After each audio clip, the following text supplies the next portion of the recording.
BierTalk. Gespräche über und beim Bier. Hello and welcome to our listeners of the podcast BierTalk. Today we have another English episode, and we are not in Great Britain and not in the States, but we are in Denmark. And a good friend of mine, Brian Lindberg, and he has a huge beer store and a huge selection there, and he's also a member of the Ølentusiaster, which we will be talking about. So Brian, it's wonderful that you are here. Maybe you introduce yourself a little bit to listeners. Hi everybody, my name is Brian Lindberg, and I am the bottle shop manager here at the Meny bottle shop here in Købe, here in Denmark. We are at the moment one of the biggest beer stores in Denmark. We have around 900 to 1,000 different types of beer on our shelves. Around half of them are actually Danish beers, local beers, all beers from all around Denmark actually.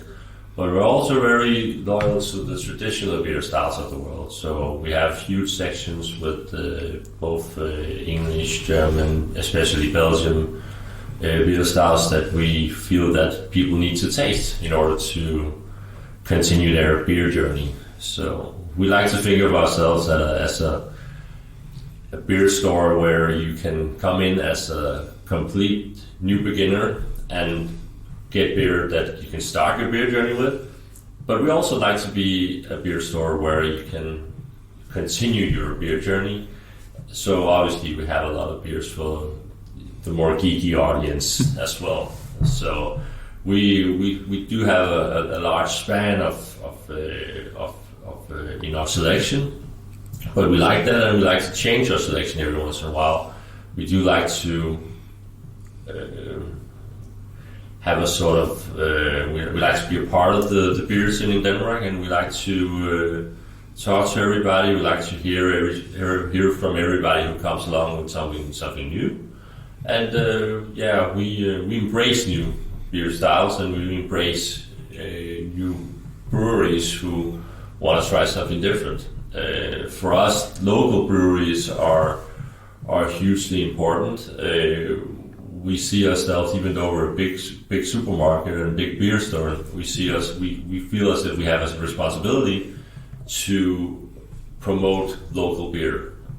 I think that local beer should be something that everybody should take seriously. If you don't have smaller local breweries, small microbreweries, small nanobreweries in selections in beer stores or in the tap rooms all around, then I think the big beer businesses of the world will take over slowly, which I actually think we're seeing some examples of now. I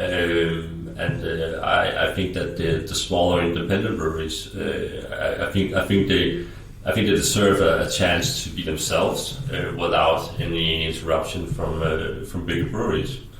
Having said that, we obviously still have beers from a lot of the bigger breweries of the world, but we still try to promote the smaller ones. I think that, and for us as a bigger store to be doing that, it just makes sense because most of the time we're able to get a hold of beers that are quite rare, and maybe we can get a hold of very limited productions. So it's an advantage for us to have something special in our store, but it's also very good advantage for a smaller brewery to be able to say, well, we've got a beer in that store. So hopefully that will change the minds of other beer stores to think, well, maybe we should have that brewery as well because they're at the biggest store downtown. Maybe we should do that as well. Yeah, it's really, and as I said, it's maybe the most impressive selection I've ever seen, and I really got around a lot.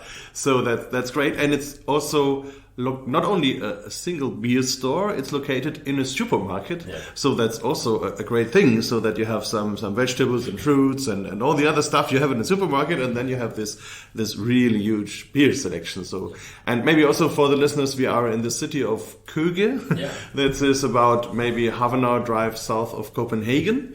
But it's a traditional beer city, so we will talk about that a little bit later. And it's also interesting that there is a lot of interesting beer cities, a lot of beer tradition in Denmark, and also a lot of beer people all around Denmark. And that's maybe also the reason why this shop is working so well. But maybe we first look at you and your personal situation. So how did you come into beer? Did you love beer when you were young? Yeah, I mean, I'm 40 years old, and I think I started drinking beer when I was about 15. But I was the geeky guy who, when everybody was drinking traditional consumer lagers, I was drinking more of the more interesting stuff that was around back then.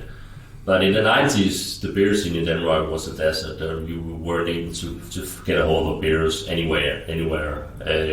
You had the normal stuff. You had the more traditional stuff. And the normal supermarket in Denmark back then would have around 10 different beers, and it would be beers like it would be Meny, Grand Reserve, or you would have Budweiser and Corona, which was actually back then considered like a sort of like a craft beer. Imagine that. But I was really interested in beer, and I even liked to taste different beer styles from every time I could go to, for instance, Sweden. Sweden still have this system they call Systembolaget, which has a monopoly on selling beer, and that means they have like everything. So quite early, I was finding out that coming to Sweden was a great place to buy beer. And then there was a few places here in my own city where you were able to get a hold of different beers, especially Belgian ones. And I think when I was about 16 or 17, actually we were a bit below the legal drinking age in Denmark back then. But me and some of my friends were at a bar called the beer bar called the Hugo's here in the city, and we were drinking a traditional Danish strong lager called the Göteborg. And we've had like 8 or 10 of those, and then the bartender says to me, "Well, I'm pretty fed up with serving you guys Göteborg. How about this Belgian selection? Look at all these beers we had. They had like 40 beers or something like that, and most of them were Belgian and British. And we were in a very good mood and laughing a bit about it. And then we looked at it, and then I saw the iconic Delirium Tremens bottle, and I said, well, okay, I'll give it a go. Give me one with the pink elephants. And that was actually the first time I tasted something completely different, and it was like all of my whole perception of beer just changed that day. And then I started drinking only Belgian beer. I had a long period where I only tasted Belgian beer. And then along with that, I tasted a lot of British beers. Kane's brewery from Liverpool were actually present in Denmark at that time. So you were able to get a hold of British ales, which I think is amazing still. So my beer journey started there. And then I had a couple of years where I was really avid in the Danish Beer Enthusiasts Association, attending a lot of meetings, but also trying to learn a bit more about beer. But having said that, I wasn't full blown beer nerd yet. I was finding it interesting. But I wasn't. It didn't feel that much with me. It was more like, okay, this is interesting, and if I want to buy beer, I'm going to buy this. And I guess it was a bit stubborn as well, because all my mates were buying normal consumer lagers anyway. So I was buying more special beers.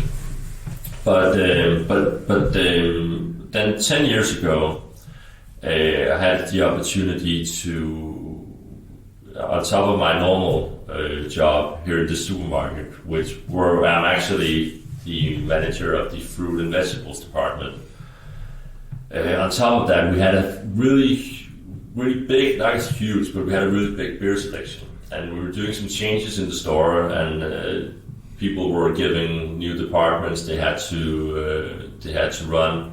And my boss knew I was a beer geek, and he asked me, "Well, Ryan, wouldn't it be better if you took care of all this imported beer and special beer from Denmark and all that?"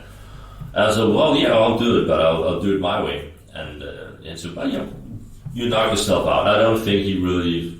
I think he thought, well, this will just be something that whenever Brian has a couple of hours left, he'll go and stock some beer on the shelf and something like that. But I thought about how could you change the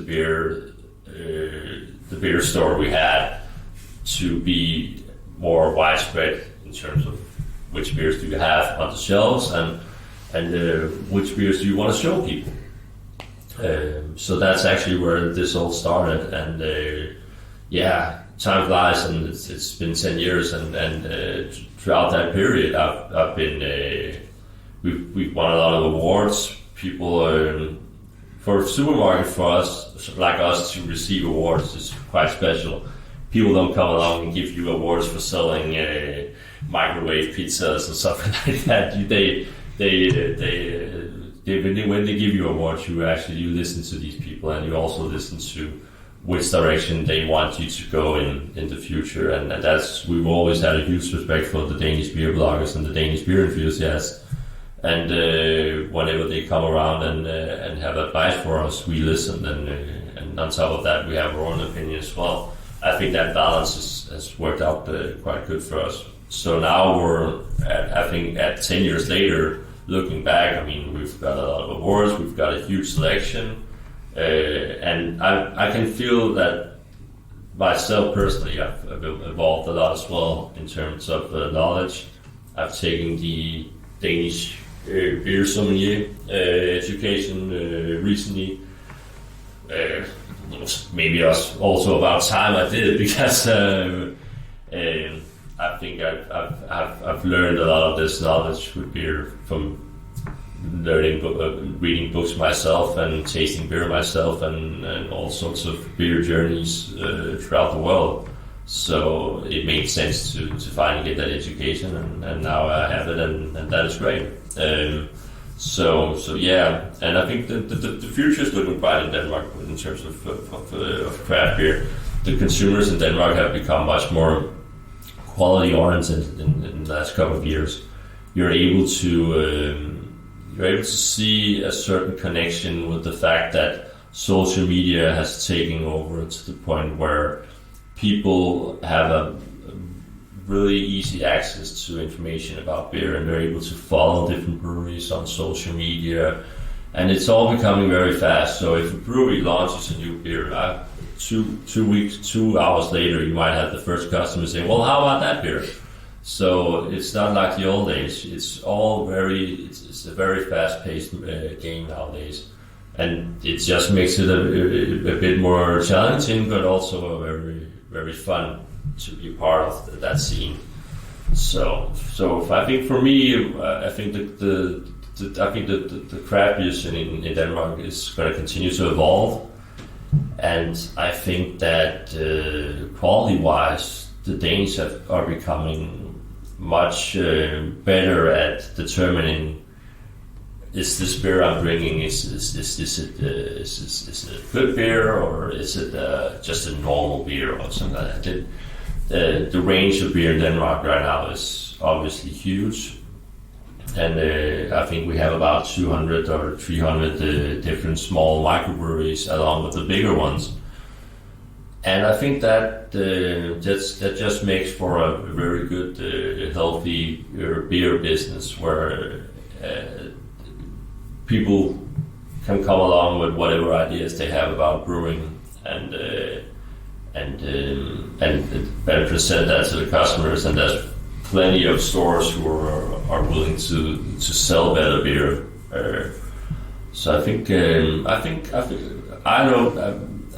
I might be wrong, but I think that in Denmark it's been like this for a couple of years, where you have this pronunciation of craft beer we don't actually call it craft beer that much. We call it special beer or foreign beer. And then the last couple of years, the term craft beer has become something that Danes use.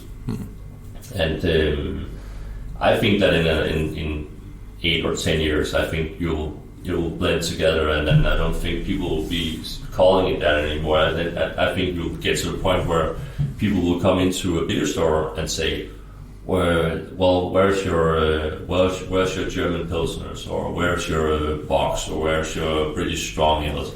And I think that will be the terms that people use. And I think that's great, because in terms of beer styles, then it would be much easier for people to determine what am I actually drinking.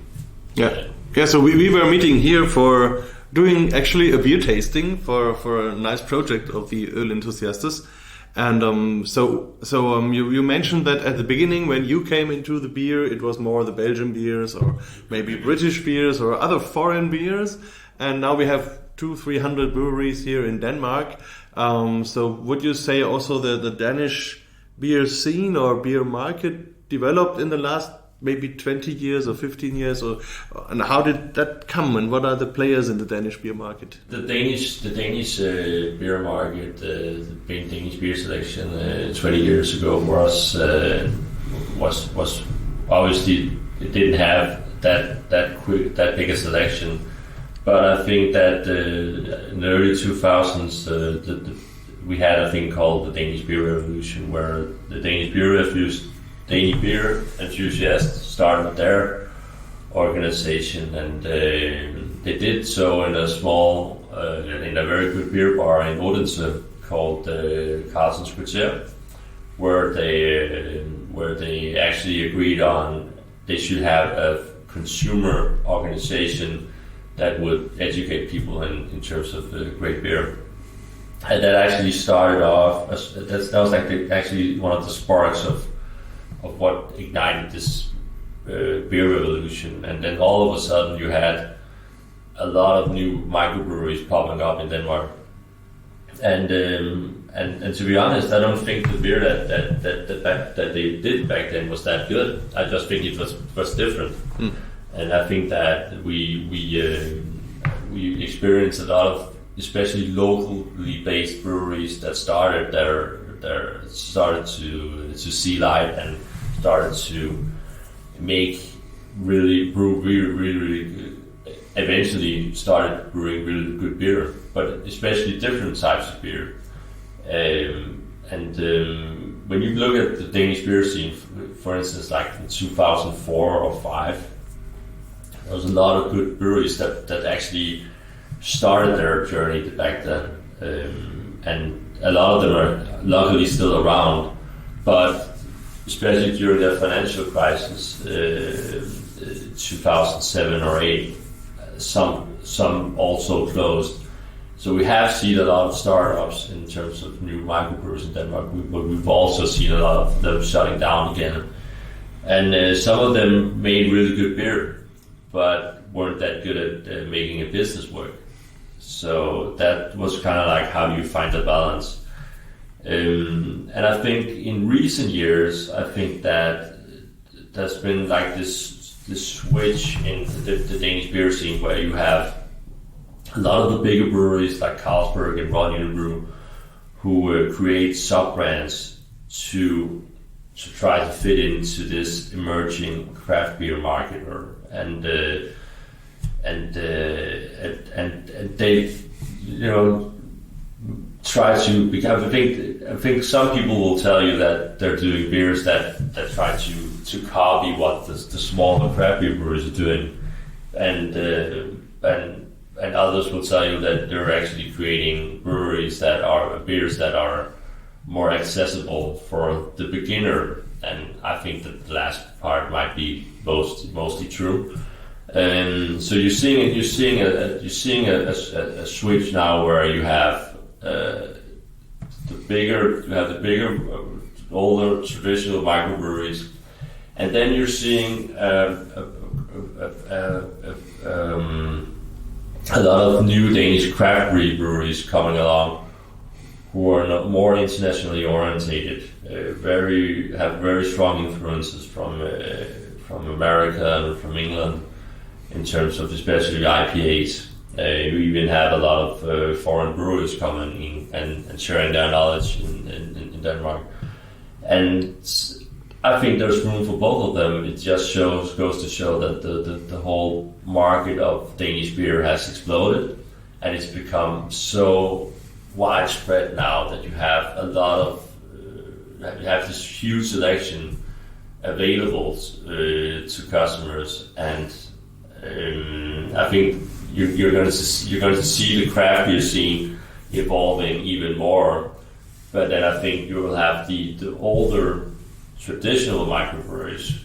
I think they'll continue to be a bit more classical in their approach to beer. But I think there's room enough on the Danish beer scene for both of them. The quality has become something that has become more in the past. You made if a beer had flaws, most Danes wouldn't notice. But I think that today, most Danish beer customers, a lot of Danish beer customers, are actually able to taste now if IPA is oxidized or whatever. And so you have the demands for us, as for instance us as a retailer, are more intense now than they were a couple of years ago. So, for instance, an example in terms of fresh IPAs, whenever we get fresh IPAs delivered from a brewery, what we do is we store them cold. Because when we store them cold, we know that the hops maintain their freshness. So once we get them delivered to the store, we stack them in a cooling room, and then once we put them into the store, we stack them into a fridge. So we have like this cold chain that we don't want to break, because then we're able to deliver the best quality for the customers. If I said that to someone 10 years ago that we would have that today, they would say you're out of your mind. And a good example of that is like one of the first fresh IPAs we had in the store was the Levik Tasty Juice, which was maybe, I think, one of the first imported New England IPAs we saw on the Danish market.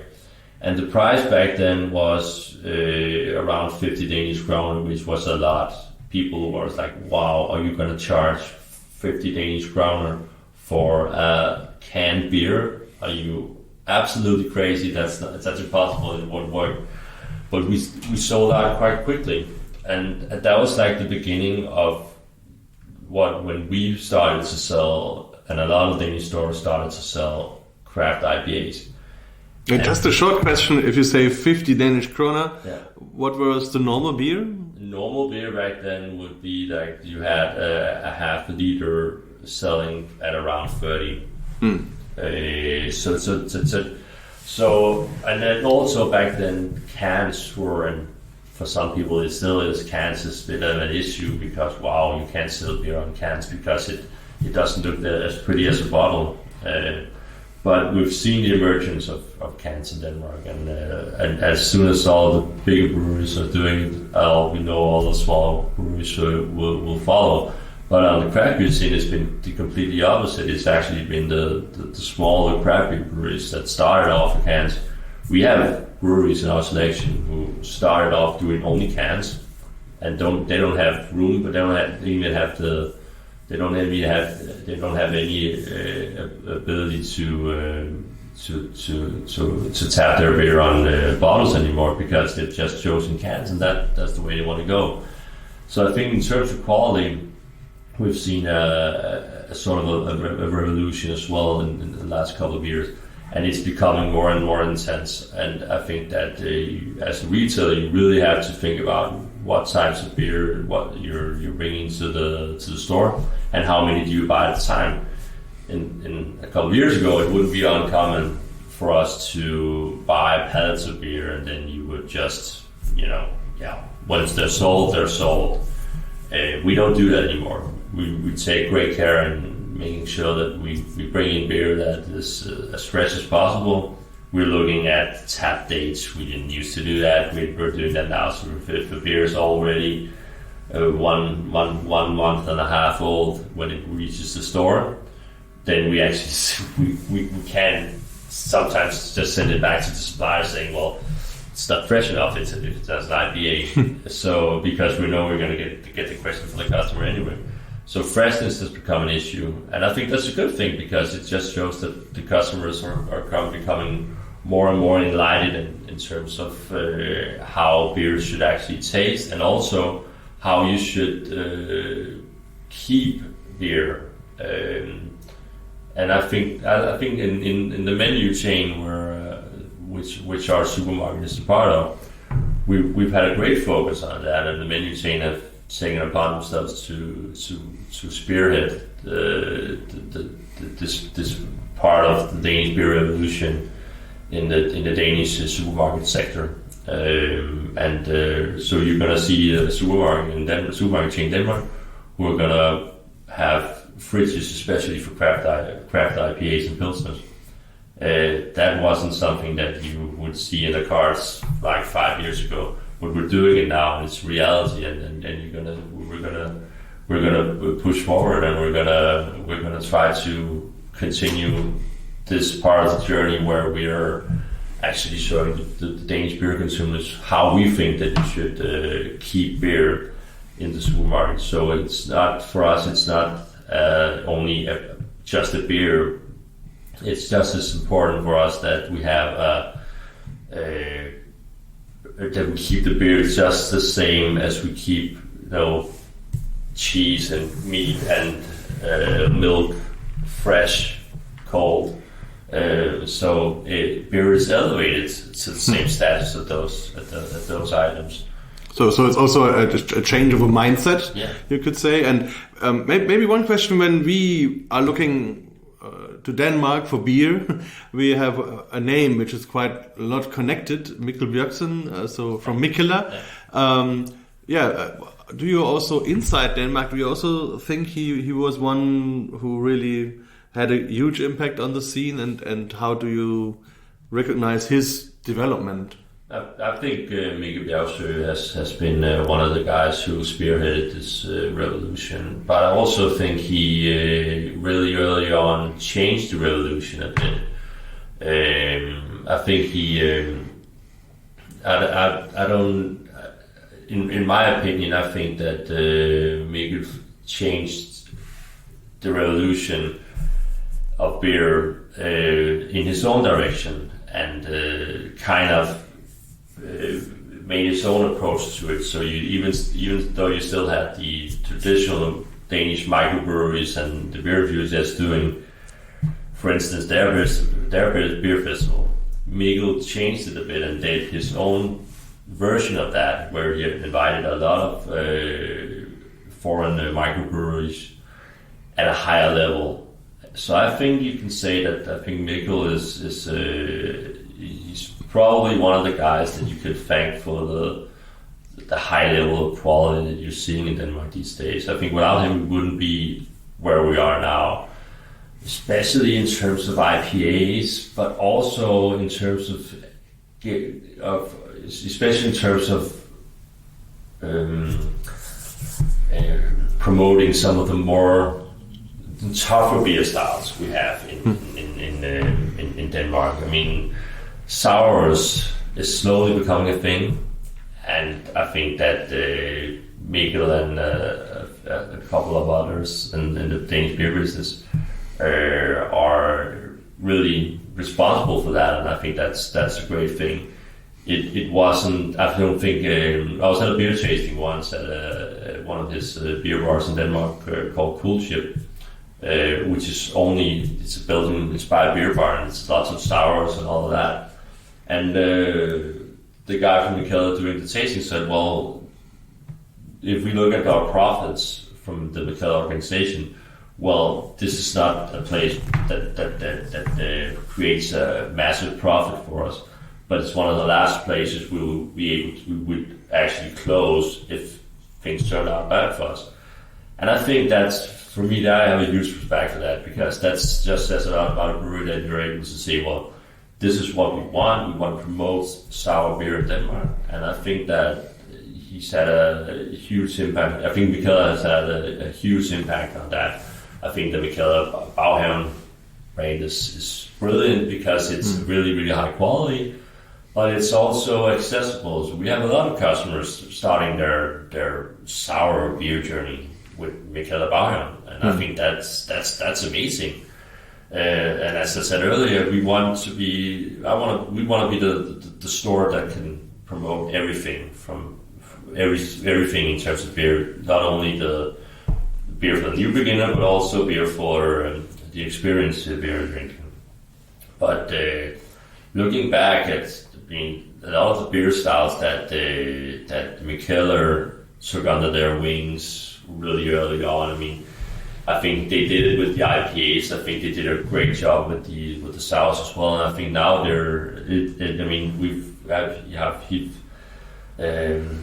seen a lot of Facebook posts where he's saying, well, this is the style of the year of the lager, and I'm not sure we have actually experienced the year of the lager yet in Denmark, but I think that we've experienced a lot of customers trying more traditional lagers, and on top of that, I think Michaela has done a great job in collabing with the Danish, German microbreweries.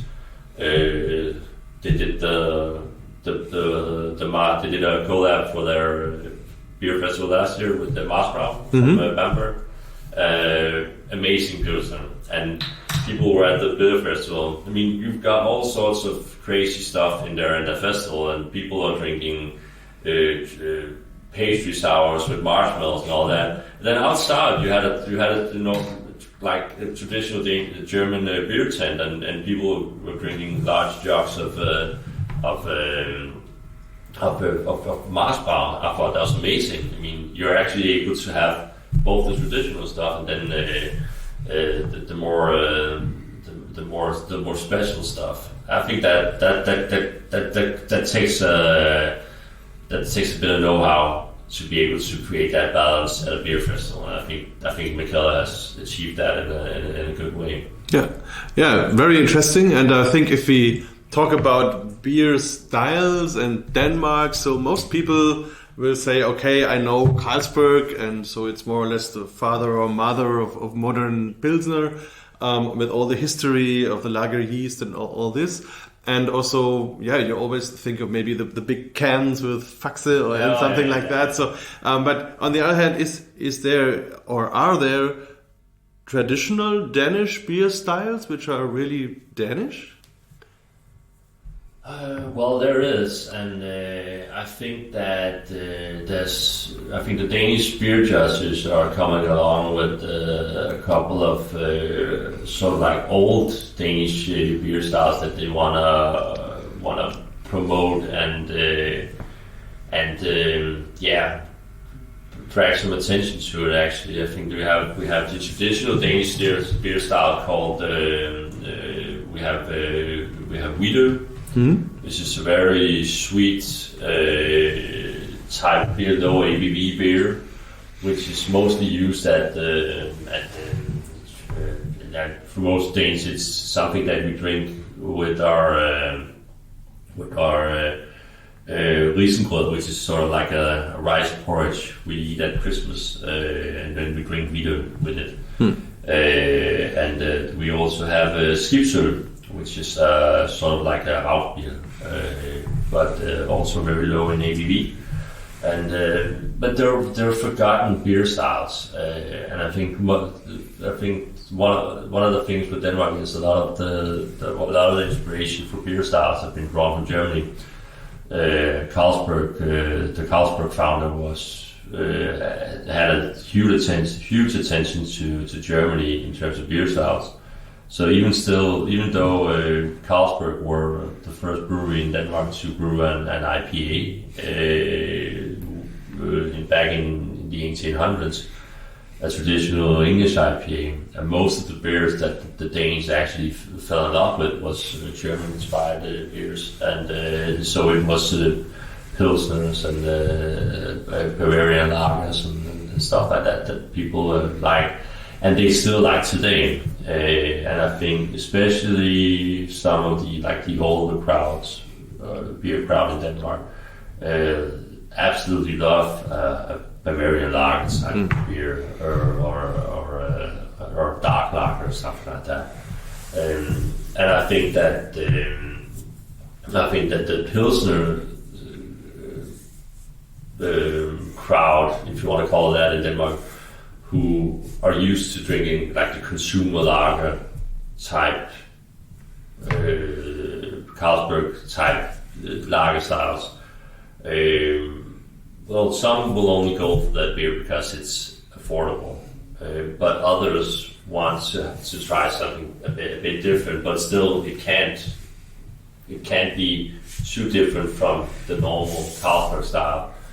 So I think even though we have a lot of beer styles that are in Denmark have been produced and brewed for years, then I don't think I think a lot of the traditional Danish drinkers, the beer drinkers that only drink, for instance, consumer lagers, I'm not sure that they actually have any interest in knowing what type of beer style is this actually. It all blends together, and I think that the Danish beer judges are doing a really good job of promoting the traditional beer styles. But I would first say Vidøl and Skibsøl. Yeah, sounds very interesting. Then it would be one, and we don't even have any of them. I mean, we have a couple of varieties of Vidøl, but we don't sell. We don't have any Skibsøl at the moment. It's not a big thing in Denmark, unfortunately.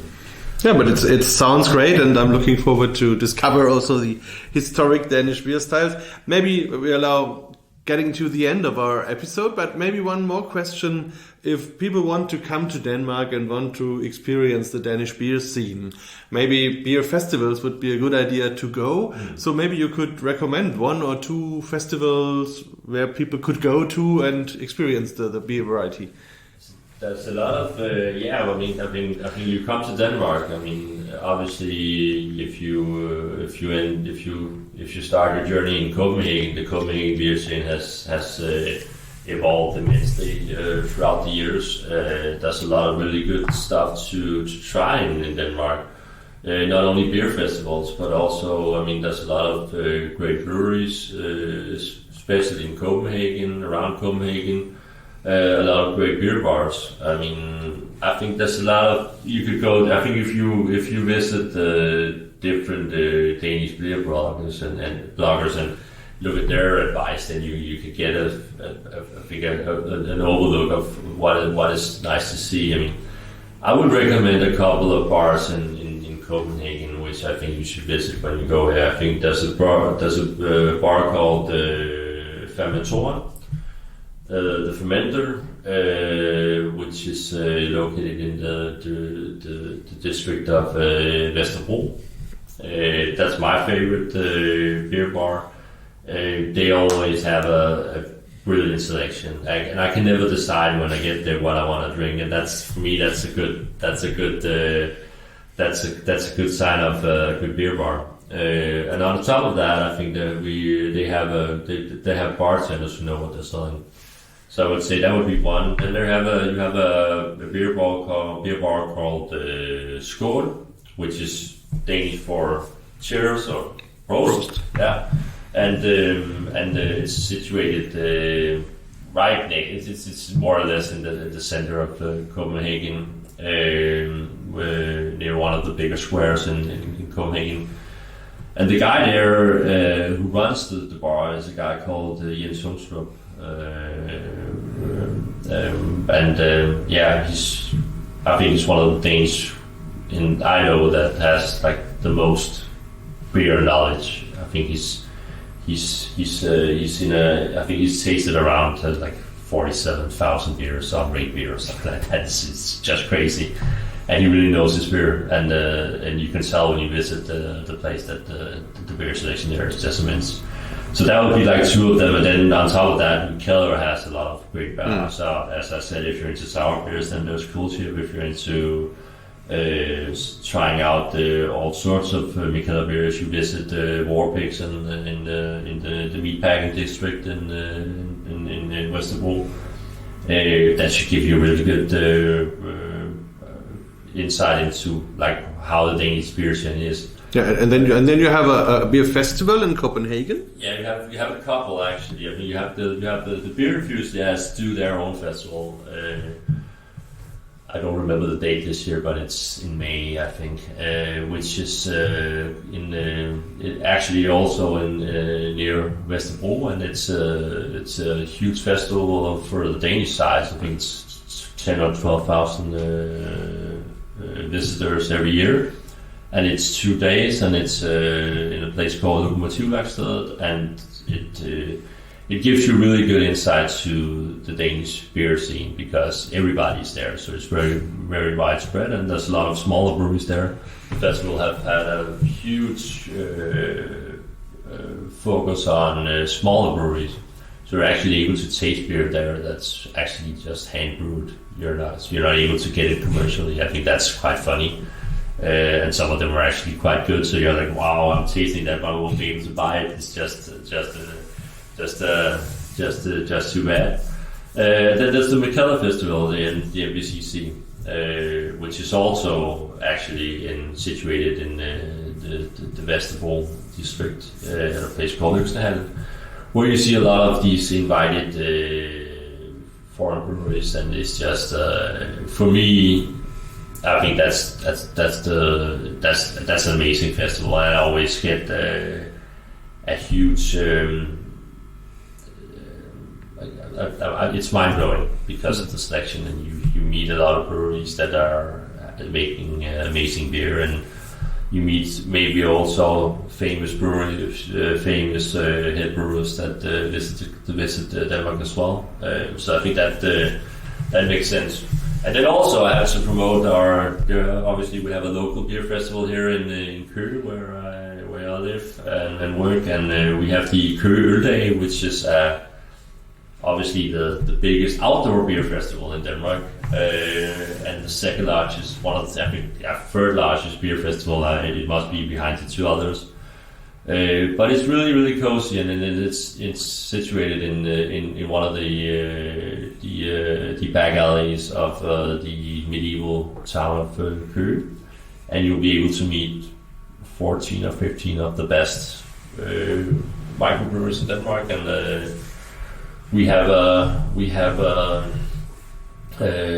place there as well for the store where we promote our beers, and it's just a really, really nice, pleasant beer festival, and you're able to walk around the city afterwards and maybe visit some of the really good beer bars we have here in the city as well. Yeah, sounds very interesting. So I will, of course, visit these festivals already on the list. And maybe very last question: if you could only get 2 beers out of your shop for a good party, which 2 beers you would take? That's a hard question. I think that one of them, I feel pretty sure that I would choose I have a huge admiration for the microbrewery Belgian, which is situated on Bornholm, and Jessica Anderson. I think she's really skilled and really talented, and Jessica only makes perfect beers, and I think she does a Købe of sours and old ales called Handicap. I think it's the best beer I've ever had. I had it out. She was actually at MBCC. She had it on tap there. I had it there again. I think amazing beer. So that would be one. And then for number 2, I mean, I'm an avid IPA drinker, and I mean that's one of the beers that I drink every week, and I think I would go for a fresh IPA from Ale Farm, which is also sort of like a local brewery for us. So I think that would be that would be the two. That's not much for a party, but but it's a good start. It's a good start. Yeah. So thank you very much. That was really interesting, and I think now I go to the shop and buy these 2 beers and will enjoy them. And hope to see you again soon. And thanks for participating in our podcast. Yeah, thanks for listening. BierTalk, der Podcast rund ums Bier. Alle Folgen unter www.biertalk.de.